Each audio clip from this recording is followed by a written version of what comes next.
So you only approved 300 million? Yes. Out of $1 billion? Yes. So Madaraka Day celebrations could cost up to $1 billion Kenya shillings?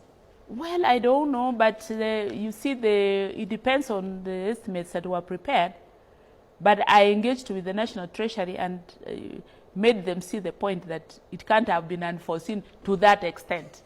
That probably there were a few things that may have been unforeseen, and so we could agree to fund it at a lower level. So you only gave them 300 million? Yes. And they managed, despite having yes. requested 1 billion, they yes. managed to work with 300 million? They still managed. So yes. It were not for you, 1 billion Kenya shillings could have been spent on Madaraka Day?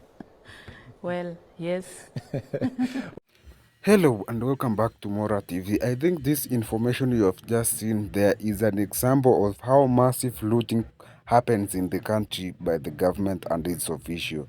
Where this one has even made me feel like indeed there's the class, we are in different classes in this Kenya right now, and that's why the political class are always coming together to benefit from the public resources. For example, when Madaraka Day was being planned, there was a budget of 300 million, but the organizers who wanted to organize this event were demanding for 1 billion Kenyan shillings.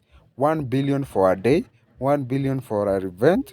No, these people are super looting. So the auditor general there says that indeed there were some circumstances which were to be considered for this event, but he decided to say that they have to really work with this low budget. But imagine where people are demanding a billion so that they can organize this event.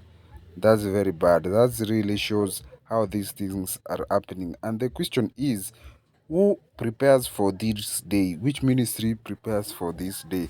Is it the Ministry of Interior or which ministry in the government of Kenya right now? That really exposes a lot of question, and I feel like indeed this thing is super bad, and this thing happening right now is exposing the government to the bad side. It's exposing the bad things which are happening in the government, because how can they use 1 billion for a day? What's so special about Madaraka Day that it will cost 1 billion instead of 300 million? Although there are unforeseen circumstances, what about if there is proper planning and we put the question of unforeseen circumstances behind?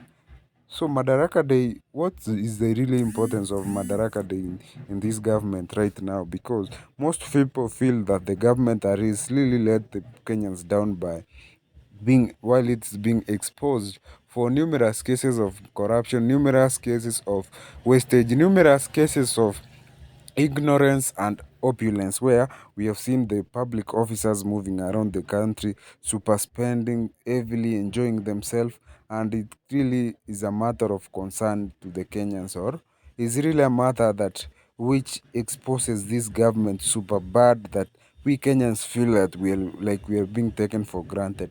For example, this one I feel bad. I really feel bad about the expenditure plans by the government, which are now costing us billions of money, which do really is being unaccounted for, or which is being spent without proper planning. For example, how can they demand 1 billion for Madaraka, yet when they are given 300, they spend very well and the function works, where we can't even notice that this was a 1 billion event? That means that the people from the ministry which organizes these events have to be really audited. That's it for today. Make sure you stay tuned for this next video and subscribe and like this video. Thank you.